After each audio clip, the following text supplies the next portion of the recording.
First of all, let us try to understand why diabetes at all occurs.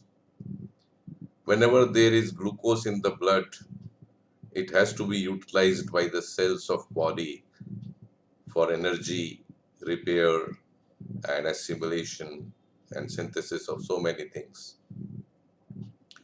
For the entry of glucose into the cells, we need a hormone called insulin.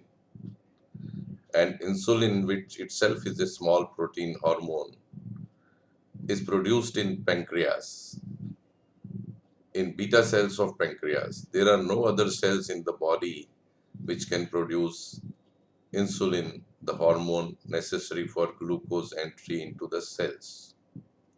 Like all other hormones, like your sex hormones, your hormones which produce um, ovum every month gives you menses in case of females, and your sexual activity, all these things, even growth hormone, thyroid is a hormone.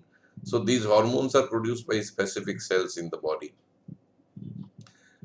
Like I said, pancreas is the only place where beta cells situated in the islets produce insulin, and this insulin is essential for the glucose entry into the cells. With the passage of time, insulin production goes down. It goes down faster if the person puts lots of load onto the pancreas.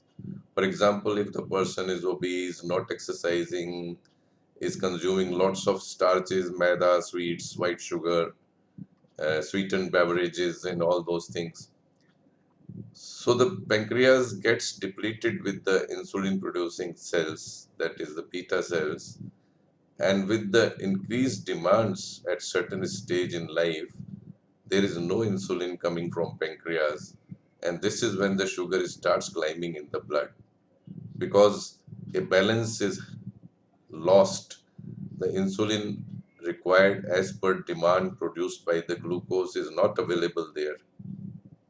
So insulin deficiency and increased demand of glucose, this creates a situation when the blood glucose rises in the any diabetic patient or those who are prone to be diabetics.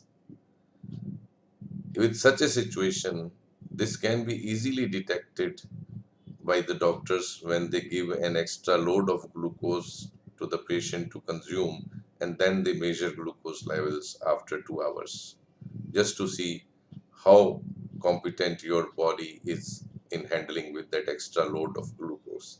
This is how we screen out, we bring out the weakness, inherent weakness of your pancreas. That is what the oral glucose tolerance test, OGTT, what we do. We do a fasting sugar, then put a load on your system with 75 grams of glucose. Then after 2 hours, we measure it again. And if we find that it is beyond the normal levels, you are diagnosed as diabetic. Otherwise, simply doing fasting and after meal sugars can also give us clues that diabetes is approaching or has already taken roots in your system. So this is how the diagnosis of diabetes is made.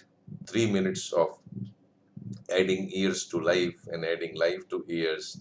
This was the second episode, and with the third one, I'll be meeting you again tomorrow. Till then, goodbye.